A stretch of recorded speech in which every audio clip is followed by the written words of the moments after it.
no meio adventista e, no geral, meio evangélico, quando a gente fala pastor Odailson Fonseca, todos o relacionam a Novo Tempo. E, de fato, durante muitos anos, ele atuou na TV Novo Tempo, continua, só que hoje com uma área ainda mais ampla, além de atuar na Novo Tempo, atualmente, especificamente no Código Aberto, programa Código Aberto, mas ele também é o pastor responsável pela comunicação em todo o estado de São Paulo, da Igreja Adventista. Pastor Odailson, muito obrigado por ter aceito o convite. Ele vai passar conosco o dia, porque além de ministrar a palavra, ele também estará às 17h30 no programa da tarde, no Código, melhor dizendo, Código não, Programa Fato, Código Aberto, enfim, Programa Fato, vai estar conosco. E pastor, que Deus te abençoe, mais uma vez, muito obrigado por ter aceito o convite. O Santo Espírito lhe unja neste momento. Meus queridos irmãos, boa tarde. Feliz sábado. Privilégio estar aqui no Brooklyn, uma igreja tradicional. A gente escuta tanto de algumas igrejas específicas do estado de São Paulo. Eu estou apenas 2 anos realmente focando o estado de São Paulo, e cada vez mais eu percebo o potencial extraordinário que esta cidade tem, não só para o mundo dos negócios, mas acima de tudo para alcançar pessoas, amém? 42 milhões de seres humanos vivem nesse estado, panelão de gente chamado São Paulo. E aqui você vê os contrastes, você vê as oportunidades, você vê os desafios, você vê quantas coisas acontecem, e eu percebo mais do que nunca uma igreja forte. 2.400 congregações somente nessa região, nesse estado de São Paulo, provam que a esperança tem um lugar especial aqui. Meus irmãos, obrigado pelo privilégio, estaremos juntos, 5h30, o programa Fato é especial. Eu não quero aqui fazer promoção de departamento, eu acredito que o momento do culto divino é para estudarmos a Bíblia, então me permito apenas por 2-3 minutinhos dar um recadinho que na verdade é apenas a introdução do que nós vamos discutir hoje à tarde. Mais do que nunca nós temos oportunidades extraordinárias de comunicação. Meus irmãos, nunca nós vivemos com tantas oportunidades de comunicação na história. E eu gosto sempre de dizer que as grandes ações de Deus sempre têm que impactar as grandes multidões da terra. Deus fala para poucos, para que alcancem todos. Deus quer que todos recebam a esperança. E nós somos uma igreja que se envolve com livros, nós somos uma igreja que se envolve com rádio, nós somos uma igreja que se envolve com televisão. Eu estava pensando esses dias, né? O livro fica na estante, a rádio você escuta no carro, a televisão você tem na sala, mas tem uma coisa que está nas mãos de todo mundo hoje em dia. O que é? Smartphone. E aí eu já vejo aqui um grupo de jovens universitários que estão me escutando, estão me assistindo, e aqui a gente vai vendo mais do que nunca que nós vivemos uma geração numa revolução completa de comunicação. É o que nós vamos falar hoje à tarde. Mas como às vezes alguns não vêm, nunca esqueça que as redes sociais são redes de pesca para a gente alcançar pessoas. Querido universitário, aquilo que você posta nas suas redes sociais representa e revela o cristão que você é. Ontem eu estava na Vila Olímpia, ficamos até 00:30 ali com uma garotada conversando, discutindo, foi bom demais. Eu fico pensando mais do que nunca, Facebook é ou não é uma oportunidade de evangelismo? Quantos aqui estão no Facebook? Posso ver as mãos? Quantos estão aqui no Twitter? Mãos. Quantos aqui conhecem o Pinterest? Aham. Quantos aqui estão no WhatsApp? Olha só. Quantos aqui estão no Snapchat? Já estão sabendo, que legal. A gente conversa com jovens porque cada vez mais vivemos uma geração descartável, onde no Snapchat você posta uma foto que dura 24 horas, ela desaparece, e isso acaba traduzindo um pouquinho a cultura que a gente vive hoje. Eu só quero dizer para vocês, meus irmãos, redes sociais são redes de pesca. E eu acredito que existe uma geração criativa e alternativa que pode usar de veículos de comunicação diferenciados como esse aqui, para que a gente também anuncie a volta de Jesus. Pastor, qual é o grande projeto? A gente não tem. E hoje à tarde eu vou falar isso. Porque os grandes projetos de internet e smartphones sempre nasceram da mente de jovens com 20 e 22 anos, que às vezes ficam bilionários do dia para a noite porque inventam uma startup e de repente todo mundo percebe que ele fez algo que ninguém pensou. e aí surge um Waze, aí surge um WhatsApp, aí surge um Snapchat, aí surge um Periscope, e aí surgem outras coisas por aí.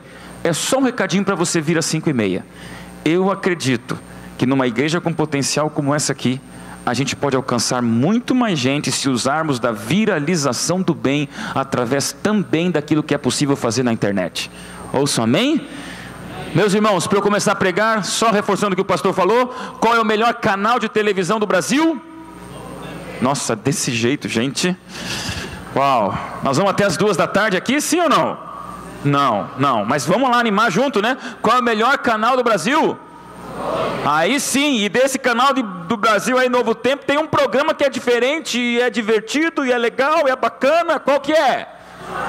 Obrigado lá no fundão, ó. Sempre quando eu falo, tem uma criança que fala assim, tia Cecel. E eu falo, também, né? Mas meus irmãos, a Novo Tempo cumpre o seu papel. Eu quero apenas dizer a você, nunca esqueça que veículo de comunicação não substitui o maior de todos os veículos de comunicação de Deus, que é o ser humano. Não se acomode porque a Novo Tempo existe. Não se acomode porque o pastor falou de rede social. Não se acomode porque entregamos 770 milhões de livros aí na América do Sul. Lembra de uma coisa, nunca um veículo de comunicação vai substituir o ser humano. E por isso que a gente vem na igreja. Fica em casa assistindo pelo teu celular um sermão. Nunca vai substituir você vir na igreja e encontrar pessoas com as mesmas lutas, para que a gente adore o Deus que tanto nos ama. E por isso estamos aqui, e que Deus nos abençoe nesses próximos minutos, quando estaremos literalmente abrindo a palavra de Deus. Feche seus olhos, cubra sua cabeça, vamos orar. Pai do céu, aqui estamos, Senhor, para mais um momento de adoração na igreja do Brooklyn. Essa é uma igreja que tem história, Senhor, e essa é uma congregação que faz história.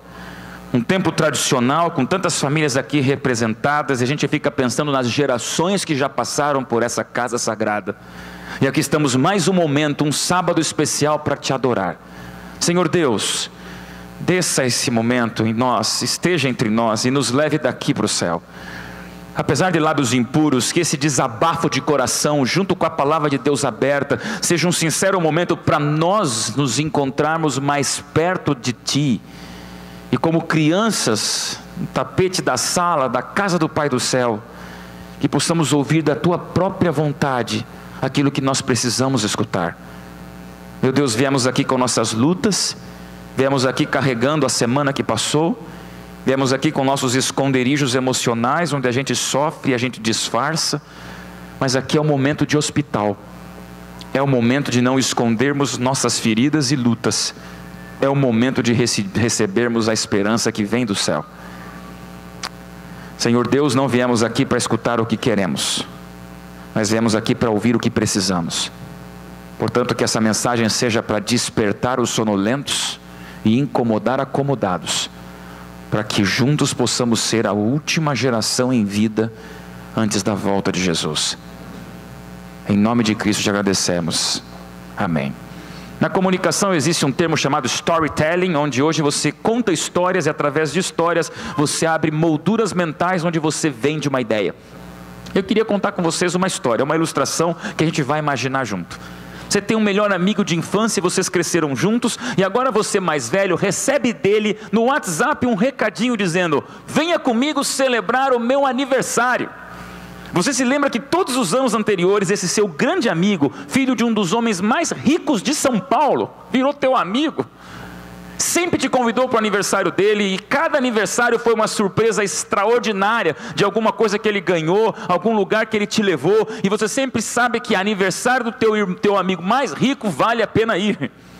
Você marca o lugar, é um domingo, o horário é um horário específico, 10 horas da manhã, e o lugar tem ali o endereço, que você chega no domingo, não vai perder por nada, põe no Waze, não conhece muito o lugar, porque ali não aparece a primeira instância, mas quando o carro vai chegando perto, você percebe, ele marcou o encontro com você no aeroporto de Congonhas. Isso mesmo. Você chega ali 10 horas da manhã, percebe no hall de entrada que tem uma área VIP, e por acaso você não está sozinho não, tem mais 10 pessoas igual você, todos esperando esse grande amigo rico, que chega um pouco atrasado, cansado ali, suado, porque ele atrasou, e ele olha para vocês e apenas diz assim: que bom que vocês vieram. Você é o porta-voz do grupo, mais mas sem vergonha, né? E fala assim: viemos por quê, cara? O que aconteceu? E ele diz assim: vocês vieram para celebrar comigo o mais novo presente de aniversário que eu ganhei do meu pai. Aí você começa a ficar mais surpreso e só pergunta, né, para ter certeza: que presente? E ele, mais sem graça, ele é tímido, incrível, né? Rico, super tímido, e aponta ali através do vidro o presente, dizendo assim: tá ali, ó. Quando você olha, ali, ó, parecendo um desfile de aeronave na pista, um modelo 0 km, totalmente inutilizado, saiu agora da fábrica da Embraer, e o pai daquele menino comprou para ele de presente. E ele diz: eu queria que vocês participassem do voo inaugural desse modelo ultra secreto e novo que a Embraer acabou de fabricar. Você só diz assim: yes, que bom ter amigo assim, né? Façam a fila, vocês vão para a pista, a porta é aberta, você entra primeiro antes de todo mundo, vai lá para o fundão para pegar a janela. Todo mundo senta, o comandante entra no avião, porta fechada, ele cumprimenta vocês, desaparece na cabine do piloto, e agora sim, você lá, aperta o cinto de segurança, e o avião pega velocidade, turbinas acionadas, a aeronave descola do chão, começa a alcançar altitude, São Paulo ficando pequenininho, e de repente naquele domingo você percebe: estou voando pela primeira vez numa aeronave particular, exclusiva, feita só para o meu amigo. Isso é uma história incrível.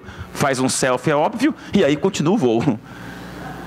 De repente, quando está lá em cima, o comandante diz: senhoras e senhores, sejam bem-vindos ao voo especial dessa aeronave recém-inaugurada e lançada pela Embraer. Vamos sair aqui de São Paulo, vamos pegar o litoral, chegaremos lá no Nordeste e voltamos para um almoço especial. Yes, que legal. Só que o voo continua lindo, né? E você está ali olhando, curtindo, meia hora de voo. De repente, quando já passam uns 20, 25 minutos de voo, você percebe que o avião começa a tremer um pouquinho. Agora imagina comigo, tá? Entra no clima. O avião começa a mexer bastante. De repente você vê que ele começa a dar uma pinotada boa. E agora começa a dar aquela sensação de mal-estar. Você aperta mais o cinto, olha pela janela, deve ser turbulência, mas não tem uma nuvem no céu. É um dia lindo como está hoje. E agora, para o teu desespero, a aeronave começa a perder um pouquinho a altitude. Você vê que ela está tentando fazer força, turbinas sendo acionadas com mais pressão, e ali você vai vendo mais do que nunca o avião descendo um pouco. E agora, enquanto ele treme, enquanto ele embica para um lado, para o outro, você vê que tem um problema sério. Luzes acendem no avião e você começa a perceber que tem coisa errada. E confirma quando você olha pela janela que você estava e vê que da asa direita sai fumaça. Fumaça preta. E agora você grita lá no fundo: gente, está pegando fogo na turbina. Nessa hora o piloto aparece no corredor e, para o desespero de todos, vocês gritam: volta para lá! E o piloto diz: senhoras e senhores, eu liguei no piloto automático porque eu percebi que nós estamos com um problema sério e esse avião está com uma dificuldade na turbina direita, e pelo que eu percebi veio com um defeito de fábrica, e a turbina esquerda também vai entrar em colapso daqui 5 minutos. E aí você grita lá no fundo: nós vamos cair! E o comandante diz assim: E em pânico você diz: vamos morrer! E agora o comandante não está nervoso, não está tenso, não está preocupado. Pelo contrário, parece que ele tem o controle absoluto da situação emergencial. E ele diz assim: fiquem tranquilos, porque ninguém vai morrer. E agora você pergunta: como não? Agora é só imaginação, tá? A Embraer fez um sistema de aeronave que nunca contou para ninguém, e ele fala assim: agora vocês vão experimentar um projeto emergencial que nunca foi conhecido por ninguém. E aí ele aperta um botão do teto da aeronave, aquele lugar que você coloca bagagem de bordo, né? E em vez de cair máscaras de oxigênio, caem mochilas no colo de cada um. E aí você pergunta: que mochila é essa? E o comandante agora dá um sorrisinho dizendo: senhoras e senhores, esse é um avião extraordinário. Ninguém vai morrer porque eu vou abrir a porta e vocês acabaram de ganhar no colo de vocês um paraquedas. Só que ele diz: sejam rápidos porque só temos 4 minutos e o avião vai cair. E você diz: mas eu nunca pulei de paraquedas, eu não sei nem puxar a cordinha. Aí o piloto diz: fica tranquilo que esse paraquedas é mais extraordinário ainda. É só pular porque ele abre automático. E você pensa: mas que história, mas que presente de grego, hein, meu amigo? Não quero mais nem fazer selfie. E agora façam a fila. Você que era o primeiro a entrar, agora é o último a sair. Você só grita: vão logo, gente, só temos mais 3 minutos e meio. E agora sim, a porta está aberta, entra um soco de vento pela aeronave, fazem a fila, o comandante olha para a primeira pessoa e diz: pula logo, todos têm que pular rápido, agora não dá para brincar. Ninguém vai morrer, mas pula logo. E a primeira pessoa, sem machismo nenhum, mas é uma mulher. Ela não pula, ela gruda. Pior que além de pular, ela atrapalha a passagem. Ela fica assim, ó, grudada e petrificada.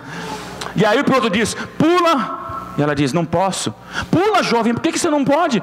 Está com medo de altura? Ela fala: não, eu gosto de altura. Então pula. Está com medo de paraquedas? Não, eu acho legal, paraquedas é esporte radical, vou ter história para contar. E agora você em pânico lá no fundo grita: então por que você não pula logo, mulher?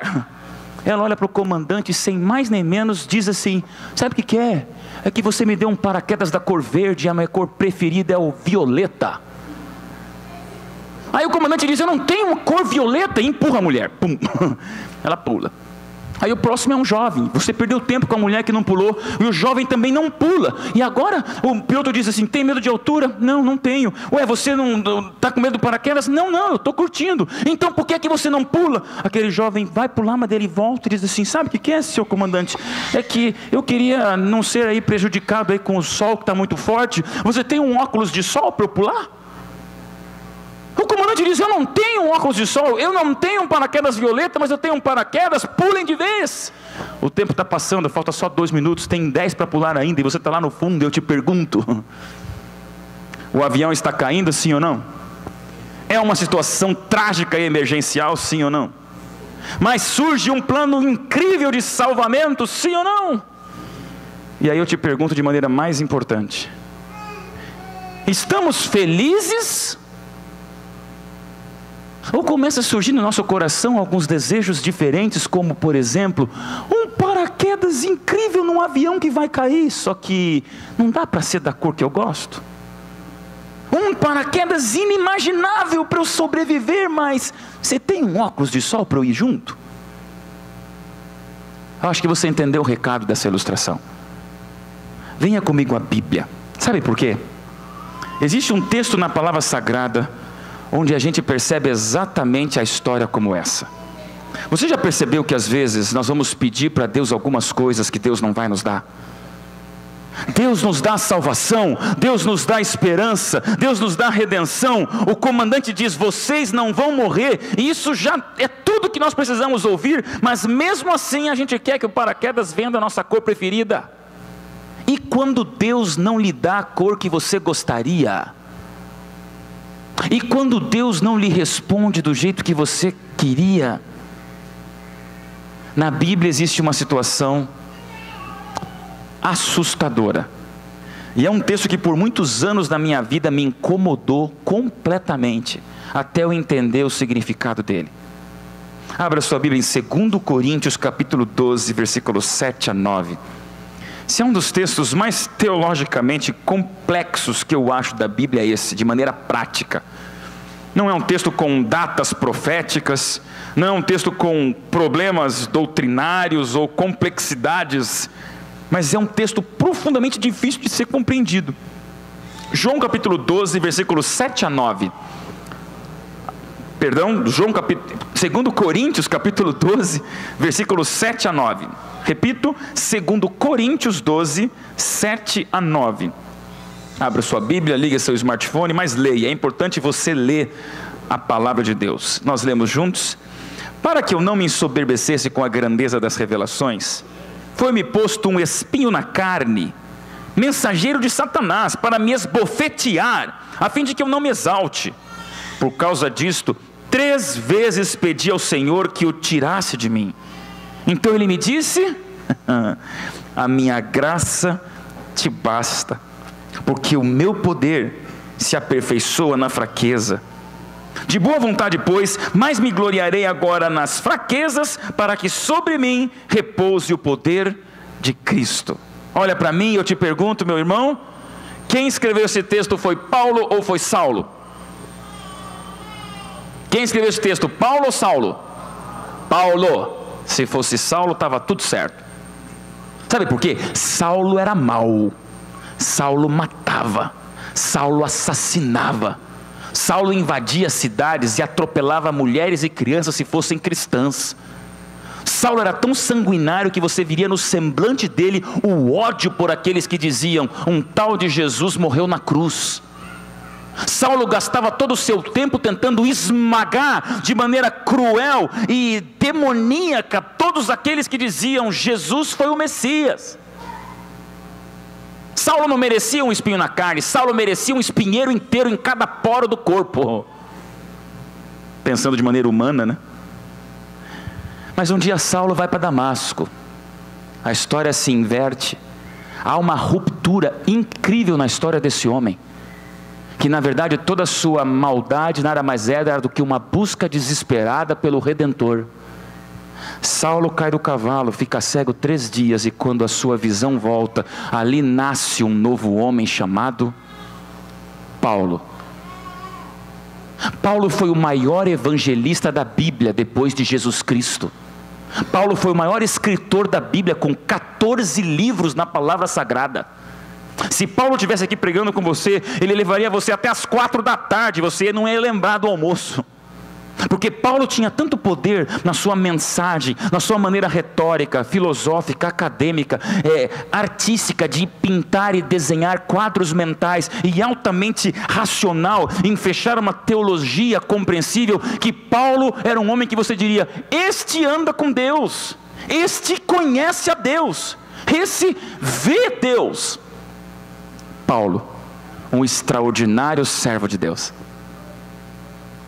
E a Bíblia me diz que Paulo reconhece que num certo momento da sua vida, alguma coisa lhe machucou, alguma coisa invadiu a sua paz, de maneira que ele, como um bom escritor, desenha em nossa mente uma ilustração chamada espinho na carne. Ora, eu não sei o que é um espinho na carne, mas você sabe o que é um prego que atravessa a sola do sapato e encrava a tua pele dizendo: está doendo. Sabem o que é isso? Cada pesada, cada passo, uma mancada. E aí você diz: não aguento mais esse sapato, eu prefiro andar descalço do que machucar minha pele a cada pé que eu peço, cada passo que eu dou. Só que no caso de Paulo não era um sapato que ele jogava fora, era um espinho na carne que não fazia o coração dele parar de bater, mas fazia dele a mente cansar. Não tirava a vida, mas tirava a paz. Não arrancava a sua sobrevivência, mas puxava seu pé de apoio de felicidade. E agora o que Paulo diz: procurei a Deus e pedi que Ele tirasse esse espinho na carne de mim. Uma vez, Deus disse o quê? Não. Então Paulo, eu e você faríamos a mesma coisa. Ora mais, lê mais a Bíblia, vai mais na igreja, vigília, oração, semana de oração, evangelismo, entrega livro missionário, e agora volta e faz mais uma oração: Senhor, agora eu estou mais perto de Ti, tira de mim o espinho. Pela segunda vez Deus diz o que para Paulo? Não. Então agora Paulo faz um plano espiritual, muito mais do que 40 madrugadas. Ele ora, ele jejua, ele vai ao extremo da condição física e humana para pedir algo para Deus. Ele prega como nunca, ele ora como nunca, vigílias como nunca. Ele entra numa situação de transe espiritual, onde ele diz numa noite, desesperado na sua cama: Senhor, não existem mais forças espirituais dentro de mim. O que eu te imploro pela 3ª vez: tira de mim esse espinho na carne. Eu posso ver o grito de desespero de Paulo, implorando para Deus um paraquedas da cor preferida. E agora a Bíblia me diz que Deus responde para Paulo de maneira sobrenatural e fala. Fala que frase? Paulo, meu filho, eu te amo tanto, Paulo. Você é meu filho do coração.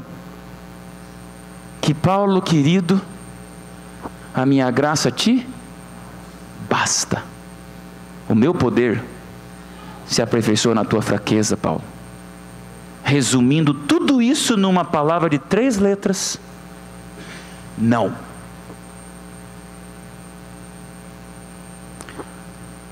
Como é que você se depara com Deus quando Deus lhe dá um não? Existem bancos vazios na igreja, não por causa do horário, porque o público mudou. Existem bancos vazios na igreja de pessoas que esperam da igreja aquilo que a igreja não proporciona. Esperam de Deus aquilo que Deus não vai dar. E se você quer entupir uma igreja de gente, coloca uma placa lá fora: venha ganhar todas as bênçãos que você sonha. Que aí, pastor Delmiro, o senhor não vai ter lugar nessa igreja. Porque é o que muitos estão fazendo por aí, no evangelismo da prosperidade, que para mim é mais um evangelicalismo. Por quê? Porque você dá o teu dízimo, você ganha a promoção que você quer. Se você dá a tua oferta, você vai ganhar casa na praia. Vem aqui, me dá o teu relógio que você ganha a cura do câncer que você espera. Então é só dar dinheiro que você ganha bênção. É um Deus em forma de máquina de refrigerante que você põe uma moeda e ganha o que você pediu. É um Deus em formato de mago da lâmpada que você esfrega um pouco e te dá 3 pedidos. Agora tem que se esforçar, hein? Tem que esfregar muito. O que está acontecendo com a igreja? Onde eu vejo mais do que nunca um Deus que abençoa sim, mas um Deus que abençoa com sims e um Deus que abençoa com nãos. E é sobre os nãos que eu queria falar hoje com você, porque isso dói. Ah, como eu queria tirar da Bíblia esse versículo, mas está lá, para provar para mim e para você, que o próprio homem de Deus, Paulo, pediu para Deus algo e Deus lhe deu um descarado não. Eu não admito não. Qual era o espinho na carne de Paulo? 4 hipóteses que eu vou passar rapidamente com você. Na verdade, a gente só vai saber no céu qual era o espinho na carne de Paulo, porque até então não existe na Bíblia nenhum versículo bíblico que você pode ler 1000 vezes, você não vai ver um versículo dizendo, o espinho na carne de Paulo era, 2 pontos. Não vai ter isso. De maneira que levam os teólogos, pastores, estudiosos da Bíblia a tentarem interpretar pelo menos 4 possibilidades bem claras do que seria o espinho na carne de Paulo. E cada possibilidade ela é muito real para a gente. Primeira, Paulo era um homem de Deus. Só que antes de homem de Deus, Paulo era um homem. Paulo pertenceu ao Sinédrio quando Saulo, 40 homens especiais, era a casta máxima das condições e da inteligência religiosa. Homens de influência como hoje seria, não sei, o Supremo Tribunal Federal dos Estados Unidos. Sabe que é aquela coisa assim, a corte mais forte, onde aqueles homens que estavam lá eram as referências espirituais de toda a Judéia. Saulo fazia parte desse grupo. Só que para fazer parte desse grupo só podia ter homem casado. E agora nasce um ponto de interrogação na nossa mente, porque se Saulo foi casado, eu nunca vejo na Bíblia um Paulo com esposa.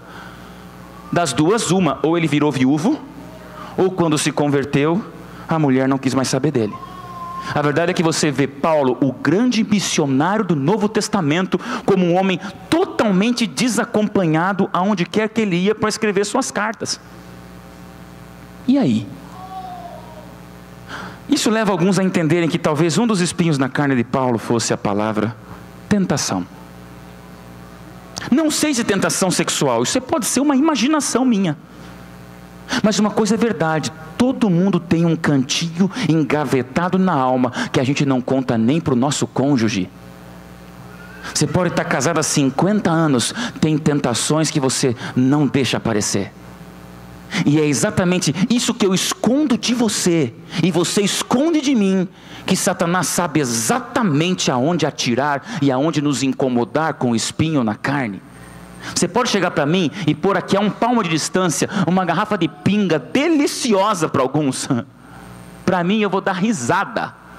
Você pode trazer para mim o cigarro último modelo ou o mais incrível charuto do mundo. Eu vou olhar e vou rir. Não é para mim tentação. Não me traz lembrança, não me traz nenhuma atração. Agora, não queira você imaginar o que Satanás sabe de mim, onde está o meu ponto fraco. Assim como eu não posso imaginar você, o teu ponto fraco, mas você sabe que tem. E será que em algum momento nós não olhamos para o céu e dizemos, Senhor, por que a tentação existe? Meu Deus, a tentação para o cigarro, a tentação para as drogas, a tentação para a pornografia, tentação para a desonestidade, tentação para a pedofilia, tentação para o homossexualismo, tentação para você passar pessoas para trás, tentação porque eu falo demais, tentação da inveja, tem tentação para todo mundo, meu amigo. E Satanás faz uma diferente para cada um. Ele sabe o teu ponto fraco e sabe o meu. E eu acho que você como eu temos momentos de desespero, onde eu olho para o céu e falo, meu Deus, tira de mim a tentação, eu vou ser muito melhor. E Paulo pede, se eu não for tentado, eu vou ser muito mais santo. Sendo mais santo, eu vou ser muito melhor pregador, pastor, missionário, cristão, evangelista. Resposta de Deus para Paulo, para mim e para você, quando o assunto é tentação: minha graça te basta, a tentação continua. Segunda hipótese, talvez não fosse tentação, talvez fosse a próxima hipótese, que se chama temperamento. Falo para um grupo do segundo culto que eu vejo aqui, um povo um pouco mais experiente, já viveu muito mais. Aqui tenho líderes, tenho empresários, tenho CEOs, tenho donos de negócio, tenho homens, chefes de família. Eu me pergunto com você, somos ou não somos líderes? Paulo era um líder, e eu quero conhecer no céu Paulo e gastar alguns séculos conversando com ele. Porque eu vejo na Bíblia que Paulo era um homem focado. Paulo sabia o que queria, sabia como chegaria e através do que ele poderia chegar. Mas às vezes o com quem ele trocava. Eu quero chegar lá, então não me põe um covarde no meu caminho, porque se for covarde eu largo e vou com outro. E você vê que a Bíblia não disfarça que Paulo era um homem tão líder, mas também um pouquinho impaciente. Chegou Marcos, ficou com medo, troca por outro. Daí aparece um Barnabé dizendo, calma, dê a ele uma segunda chance. No fim da vida de Paulo você vê lá, traz Marcos, porque ele é importante para a minha velhice. Uau!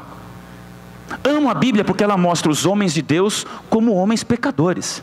E talvez Paulo também fosse como você, mãe, que tem um filho adolescente que fecha uma portada na tua cara. Ai, como aquele momento, pastor, o sangue sobe, ferve na minha cabeça. Razão desce para o pé e eu chuto longe, né?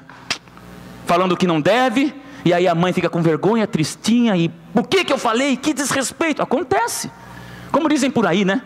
Seja senhor do seu silêncio, para não se tornar escravo das suas palavras. Frase bonita, mas como é difícil pôr em prática. E eu oro para Deus, Senhor, meu temperamento é um pouco mais firme, um pouco mais duro, um pouco mais impaciente. Se o Senhor trocasse meu temperamento, seria tão melhor, né? Aquela pessoa que se dá bem com todos, uma mistura de fleumático, com empático, com simpático e carismático. Perfeito, né? Não dá, não dá. Deus responde para Paulo, para mim e para você, o teu temperamento continua, porque a minha graça te basta, ou seja, não. Amada igreja, talvez não fosse tentação, talvez não fosse temperamento, talvez fosse a terceira hipótese, perdão, e essa é mais forte ainda. O quê? Perseguição. Essa palavra dói, sabe por quê? Perseguição atinge todo mundo que em um certo momento da vida se encontra com Deus. Eu não quero ser um mau profeta da desgraça na tua vida, mas posso te falar uma coisa com carinho?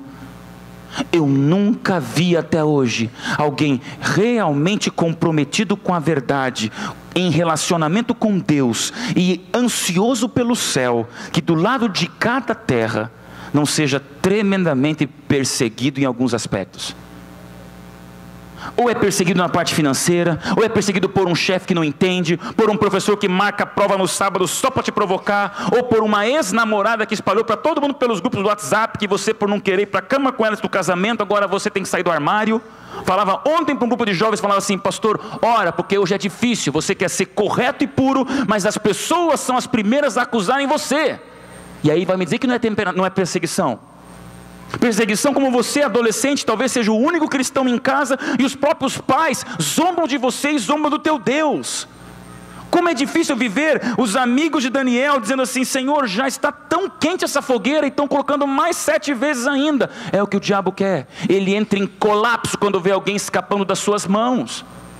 Eu era pastor em Curitiba quando começava o meu ministério, fizemos uma conferência ali, eu batizei o Rodriguinho com 11 anos. Me lembro que depois de 3 semanas, era o único adventista em casa, falamos com os pais, autorizaram, batizamos o menino. Um juvenil, um dia eu chego para pregar na igreja e no último banco encontro o Rodriguinho, um adolescente ali chorando. Aí sentei com ele, dei um abraço, o que foi, Rodriguinho? Seus olhos em lágrimas, olhou para mim dizendo, pastor, ora por mim. Eu falei, por que, Rodriguinho? Ele me contou a tragédia da vida dele. Pastor, eu me batizei faz 3 semanas. Meus amiguinhos ali do colégio público, era na periferia de Curitiba, região do Sítio Cercado, falou assim, pastor, meus colegas do colégio público descobriram que eu me batizei, e agora quando eu vou para a escola, eles atravessam para o outro lado da calçada, e vão do outro lado da calçada gritando para mim, parecendo um leproso, vai lá crentão, vai lá crentão, vai lá crentão. Dele dizendo, pastor, mesmo que eu seja o dono da bola, eles já não querem mais jogar bola comigo. Amada igreja, uma coisa sou eu, com 16 anos de ministério pastoral, 40 anos de vida, pregando e incomodando o inferno, ser perseguido. Outra coisa é você olhar um juvenil de 11 anos, que já descobre na pele que está perto de Deus, é estar rodeado de perseguições dos demônios. Eu tenho que te falar isso. Se você não tem problema nenhum na vida, perseguição de nenhum ponto, nenhuma dificuldade, todo mundo só te dá apoio, você não tem nenhum problema, toma cuidado com a tua vida espiritual, porque Satanás sempre prejudica e tenta prejudicar aqueles que se escapam de suas mãos. Agora vem comigo e olhe Paulo. Já viu o homem que mais sofreu do que Paulo? Paulo acabava uma semana de oração, em vez de um presente que ele ganhava, sabe o que era? A polícia dizendo assim, ó, vem para cá passar 3 dias na prisão. O histórico de Paulo é assustador, porque Paulo foi apedrejado, fustigado com varas, foi chicoteado, picado por cobra, náufrago, esbofeteado, o tempo todo solitário. Eu acho que Paulo cansava de passar noites na prisão para dizer, Senhor, é isso que vale a pena pregar? Olhar as costas de Paulo seria ver o desenho de cicatrizes tão profundas de um homem que só vivia sofrendo. Quanto mais seguidores para Deus, mais perseguidores para si. Quanto mais salvos para o céu, mais paulado da polícia. Esse era Paulo, que eu acho que olha para Deus como você e diz, Senhor, tira de mim a perseguição, está cansando, está doendo o corpo, eu não aguento mais. E aí a resposta de Deus para Paulo qual é? Minha graça te basta. Amados, talvez não fosse tentação, temperamento, nem perseguição. Quarta e última hipótese para a gente encerrar a mensagem. Talvez fosse realmente um espinho na carne, como o próprio Paulo diz. Alguns acreditam que o problema de Paulo era um problema realmente físico, na pele, no osso, no corpo. Ele era um escritor, e você vê que quando ele termina suas epístolas, suas cartas, interessante, ele sempre diz assim, veja com que grandes letras eu assino meu nome, garranchos. Ou, olhe que tem fulano de tal escrevendo para mim, agradeço o meu escrivão. Paulo era culto, inteligente, acadêmico, teólogo, era um escritor. Para um escritor ter um escrivão, ou quando escreve fazer garrancho, das duas uma, ou ele tinha um problema na mão, ou ele tinha um problema na visão. É apenas uma suposição, mas muitos acreditam que o problema do espinho na carne de Paulo era que quando ele caiu do cavalo, ficou cego por 3 dias em Damasco, quando a sua visão voltou, não voltou do jeito que era. Não sei se miopia, hipermetropia, catarata, o que quer que fosse. Mas a verdade é que para um pregador como eu, que gosta de ver no último banco da igreja, se a pessoa está ali prestando atenção ou está distraída, imagine-se Paulo, um pregador como era, o que é você pregar para uma multidão sem poder enxergar as reações visuais da face da tua audiência. Talvez Paulo chegou para Deus e falou assim, meu Deus, eu quero enxergar melhor, eu vou pregar melhor. Troca o meu corpo que vai ser melhor. Você já olhou para você e não curtiu alguma coisa no teu corpo? Já viu?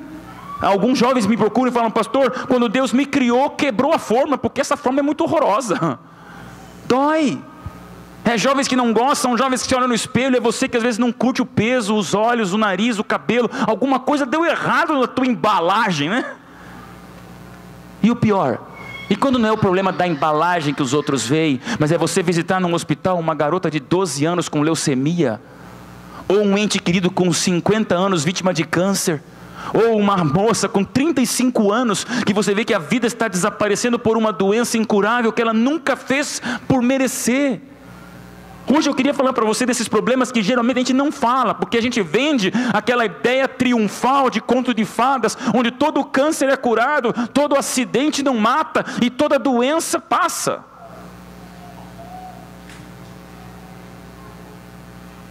Tem que terminar a mensagem. Eu não sei qual é o teu espinho na carne, mas eu sei o meu. Talvez seja tentação, temperamento, perseguição, talvez seja um problema no corpo, uma doença, um físico que você não gosta, mas tem que ter uma solução para a gente entender por que é que Deus disse não para Paulo. E eu aprendi a entender por que esse texto está na Bíblia, quando eu fui professor no meu ministério. Veja aqui, o pastor Hélio tem um respeito pelo mundo acadêmico. Meus irmãos, hoje ser professor não é fácil. Eu fico imaginando o que é hoje você competir com o mundo mobile, as redes sociais, a internet, numa sala de aula que parece mais um octógono de gente lutando lá dentro. Só que eu fui chamado para ser professor de religião, numa das piores escolas na época, mais desafiadoras de Curitiba, que era do Boqueirão, uma galera barra pesada da periferia, e eu dava aula para o ensino médio. primeiro, segundo e terceiro ano, tinha uns marmanjões que davam 2 metros, chegavam para mim: o que o senhor quer ensinar para nós? E religião não reprova. Religião você não tem como brigar pela nota. Tem que ganhar atenção ou sair correndo. E aí eu me lembro até hoje que eu passei 1 ano dando aula de religião.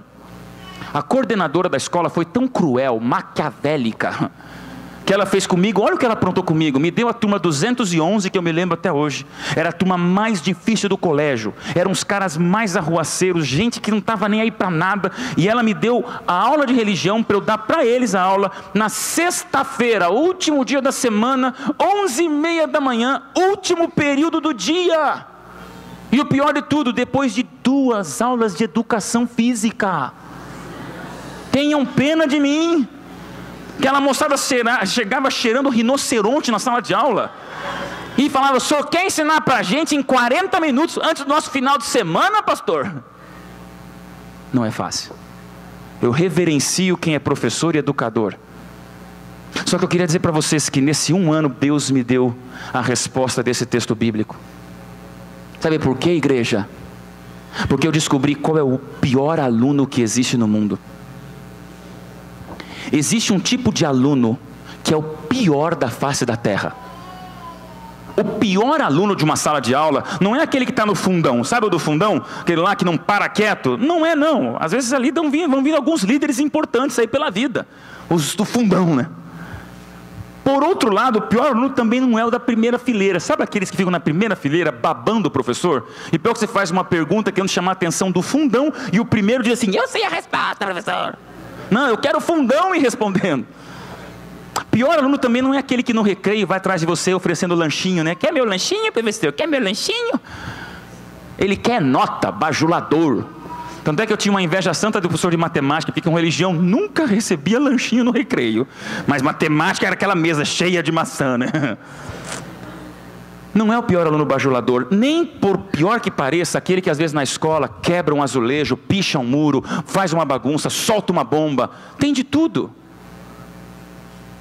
Brooklyn, sabe qual é o pior aluno da face da terra? Eu aprendi isso naquele ano. O pior estudante do universo são aqueles filhos cujos pais nunca souberam dizer não. São palavras duras. E eu me encontro com vocês na mesma luta, porque tem uma filhinha de 6 anos que com aquele sorrisinho ela me desmonta. Eu amoleço. Só que não esqueça de uma coisa: se você não diz não em casa, quem vai dizer não é a polícia. Se você não põe limites dentro de casa, você vai ter limites na prisão. E se não aprende até onde vai dentro do lar, é na paulada da rua que vai aprender aonde vai. E eu me assusto em São Paulo quando eu vejo jornais mostrando cada vez mais filhos de milionários e bilionários cometendo erros piores do que da favela. Então não me diga que é dinheiro ou ausência dele. Muitas vezes, claro que tem exceções, mas a maioria das vezes é um problema de educação, de limite, de diálogo. É a minha filhinha pedindo 3 chocolates, eu digo: a gente combinou só 1. Ai, que vontade de dar os outros 2. E eu me sinto um terrorista com aqueles olhinhos lacrimejando: papai. E eu falo: Ellen, que Deus me dê força, porque eu não estou aguentando dizer não, e dói. Meus irmãos, esqueçam tudo o que eu lhes falei. Esqueça tudo que eu lhe apresentei, mas não esqueça a próxima frase: o alvo de Deus para a tua vida não é fazer você ter o que quer. O alvo de Deus para a tua vida é levá-lo para onde você deve ir. E aí muda todo o cenário, porque Deus não está mais preocupado com a nossa alegria aqui em São Paulo, como Ele está interessado com a nossa eternidade. E quando Deus falou para Paulo: Paulo, meu filhão, minha graça te basta, sabe o que Ele mostrou? O verdadeiro valor da graça. A graça está acima do dinheiro, a graça está acima da cura física, a graça está acima da satisfação temporária, a graça está acima de um temperamento controlado, a graça está acima de um corpo perfeito, a graça está acima de todas as decisões corretas que você quer tomar, a graça está acima de todos os negócios bem feitos da sua vida administrativa. A graça está acima de tudo. E Jesus aí naquele momento mostrou para Paulo: Paulo, você olha o teu espinho na carne, mas eu olho você salvo. Paulo, você olha o que está doendo, mas eu olho que você está sendo salvo. Eu não quero dizer que você vai se alegrar na desgraça. Isso aqui não é uma mensagem masoquista, mas uma mensagem de um Deus que diz: meu alvo para você, mais importante do que ter aquele carrão que você gostaria, é você estar pronto quando meu filho voltar. E aí, meus irmãos, eu te apresento não uma igreja, eu te apresento não uma religião, eu te apresento não uma denominação religiosa, eu te apresento não uma fachada com um título de religião, eu te apresento um movimento na face da terra chamado Adventista do Sétimo Dia, que diz o quê? Jesus vai voltar. Jesus vai voltar. E a verdade mais linda da Bíblia é que muitas vezes a gente se apega aos não podes, ao que pode, ao que não pode, às doutrinas, ao que tem, ao que não tem, e nos esquecemos que a Bíblia é o livro da esperança. E Paulo ouviu de Deus aquele não, e eu acho que Paulo deita na cama e diz: Senhor, é isso? E Deus diz: é isso, Paulo, minha graça te basta. Porque toda vez que o espinho na carne doer, sabe o que isso vai ser? Um grito teu para mim. Vai ser você vindo correndo para mim, vai ser você percebendo que você não dá conta da vida sozinho. Meu querido empresário, o maior problema de homens endinheirados hoje é a sensação de onipotência. Tem gente tão pobre, tão pobre, tão pobre, que a única coisa que tem é o dinheiro. E é uma mensagem forte para a gente entender: o que Deus precisa de mim e de você é de dependência, renúncia, despedaçar de alma e entender que no teu ponto fraco a esperança reina. No meu ponto fraco um Deus aparece. E eu te pergunto: como é que você se relaciona com esse Deus? Às vezes a gente pede para Deus tirar nossos problemas, oramos como se a nossa religião fosse baseada na subtração de problemas. Deus, tira a tentação, tira a traição, tira os pensamentos, tira o temperamento, tira a falta de dinheiro, tira o câncer, tira a perseguição, tira tudo. E Deus nem sempre vai responder você e a mim por subtração do problema.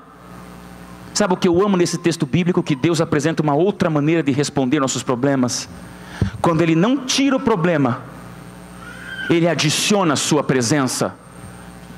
E eu prefiro um problema com Deus do que uma aparente ausência de problema num mundo que acaba aos meus 90 anos, quando muito. Você viu como é encantadora essa mensagem? Mulher, está tudo dando errado para você. Espinho na carne é grito para Deus. Pai, você mantém aquela aparência de onipotência em casa, mas sabe que por dentro você está desmoronando. Cada espinho na carne é um grito de graça que nos basta, que vem de Deus. Porque o alvo de Deus para a nossa vida não é fazer a gente ter o que quer, é levar-nos para onde nós devemos ir. No primeiro sermão eu não falei isso, porque minha esposa estava sentada nesse primeiro banco. Mas nossa família viveu o maior espinho na carne no ano passado. Casei com a Ellen e junto com ela uma família linda, impecável. Tudo que se fala de brincadeira com sogra, no meu caso, nunca teve graça, porque não teve nada a ver. Minha sogra, minha segunda mãe. Aí você vem um dia com a esposa aqui em São Paulo, prega de manhã, e à tarde está aqui em um hotel, pensando em pregar no sábado à noite em outro lugar, um telefone toca, um acidente acontece, um carro capota, e uma mãe morre. Na hora. Quando a minha sogra morreu no passado, eu vi minha esposa como eu nunca vi, porque ela é filha de pastor e eu também. Um dia a gente conversava, como nós somos mal acostumados. Nascemos num berço de ouro e graças a Deus nunca tivemos uma verdadeira tribulação na vida. Até o ano passado. E no ano retrasado, quando a minha mãe contraiu câncer. Só que a minha mãe foi curada. A mãe da Ellen não teve tempo da cura. E eu desabafo meu coração para você. Sabe como eu raciocino nesse momento?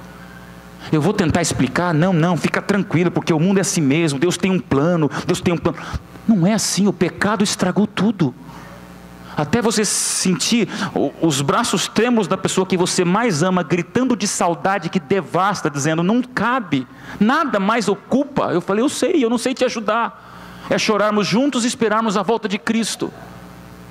Amada igreja, espinhos na carne como estes, são momentos onde a gente se ajoelha e às vezes nem fala, só chora. E quando chora, é hora que Deus diz, a minha graça está aqui, filho. A minha graça está aqui, filha. Eu vou voltar e tudo isso vai se resolver num momento. E aí eu termino essa mensagem perguntando a você: você está preparado para essa volta de Jesus?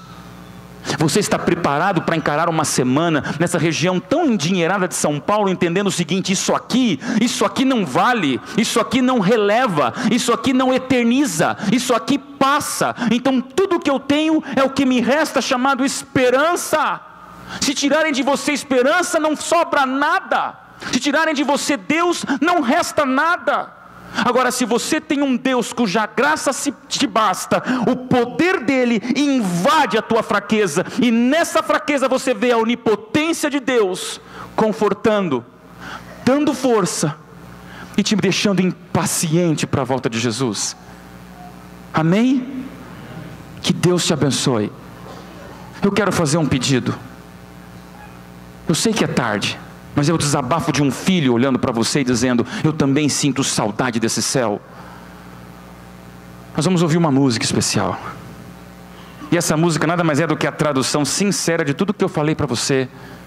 Mas será que eu tenho aqui nessa tarde alguém que veio exatamente nesse culto e nunca imaginou que estaria ouvindo exatamente uma mensagem falando sobre nãos, sobre obstáculos, sobre impedimentos, sobre muralhas, sobre momentos que a luz se apaga e você fica flutuando na escuridão? O que eu posso oferecer para você?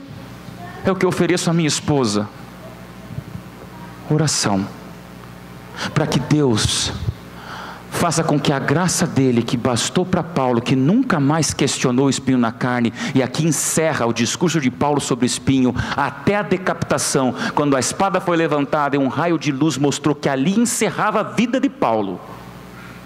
Ele conviveu com o espinho na carne, dizendo: é só até a volta de Jesus. Eu tenho alguém que gostaria de uma oração especial sobre alguma situação muito particular que está passando agora na vida. Queria pedir que você gentilmente se levantasse e viesse aqui, porque eu vou orar por você. É uma oração sincera, não é aqui nada mais do que um pedido de que Deus abençoe e proteja você, talvez nesse vale que você está vivendo, que ninguém nem imagina, mas está doendo. Só quero orar. As lágrimas continuam derramando, mas Deus conforta e apodera-se da gente, amém? Alguém quer participar dessa oração? Vem cá. Deus sabe tua luta, que eu não sei. Não é para todo mundo, é para alguém que está num momento realmente difícil, de espinho na carne, onde você não tem nem noção de como solucionar. Mas a gente vem aqui nesse hospital chamado igreja para conhecer esse médico chamado Deus. Que Deus abençoe vocês. Venham, podem vir. Dá tempo de você vir com sua família, com seus sonhos, talvez com seus pesadelos. E que Deus nos abençoe com essa graça que nos basta. Amém.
Só não esqueça que o alvo de Deus para a tua vida não é fazer você ter o que quer, é levar-nos para onde a gente deve ir.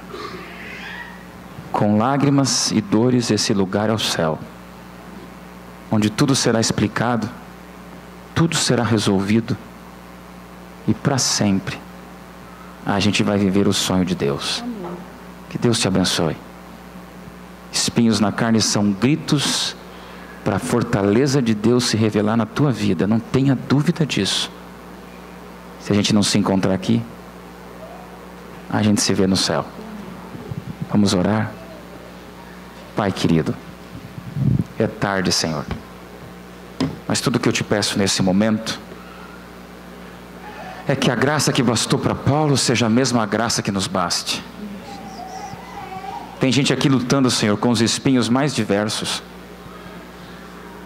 Alguns a gente revela para todos, outros a gente esconde do mundo. A gente luta, Senhor, do lado de cá do céu, o pecador se envolve no pecado, vivendo as consequências desse mundo pecaminoso. Mas, Senhor, obrigado porque a tua graça é tudo que a gente precisa. Senhor, se possível, conserta, se possível, cura. Meu Deus, se for da tua vontade, reverte esse mal que às vezes nos machuca, mas que a gente entenda, Senhor, que com sims ou nãos, o importante é a graça e a bênção da salvação. Tem gente aqui que veio nesta igreja talvez e há muito tempo não vem. Tem gente aqui que tem escutado tantas coisas desse mundo afora. Mas a realidade da bênção, Senhor, não é aquela que a gente compra com oferta. É a bênção que já nos foi entregue de um Jesus crucificado que prestes está a voltar. Cuida dessa igreja. Líderes que aqui estão. E segundo o culto que a gente percebe, Senhor, pessoas vivendo a vida acontecendo, histórias para contar, a idade passando e, meu Deus, que a esperança esteja rejuvenescendo. Que ninguém saia daqui, Senhor, sem um norte eterno para dizer, piso nessa terra, mas nossos olhos já anteveem a eternidade. Que isso seja a nossa realidade, Senhor, que seja um dia espetacular de renovação, transformação e entrega. Abençoe cada família que aqui está, cada sonhador, sonhadora com seus sonhos únicos, e volta logo, meu Deus. Volta logo, Senhor. E com todas as forças da nossa vida, imploramos que Tu voltes ainda em nossa geração. Obrigado por esse momento. Perdoa tudo e nos dá essa eternidade aqui e agora, para sempre, Senhor. Em nome de Jesus. Amém.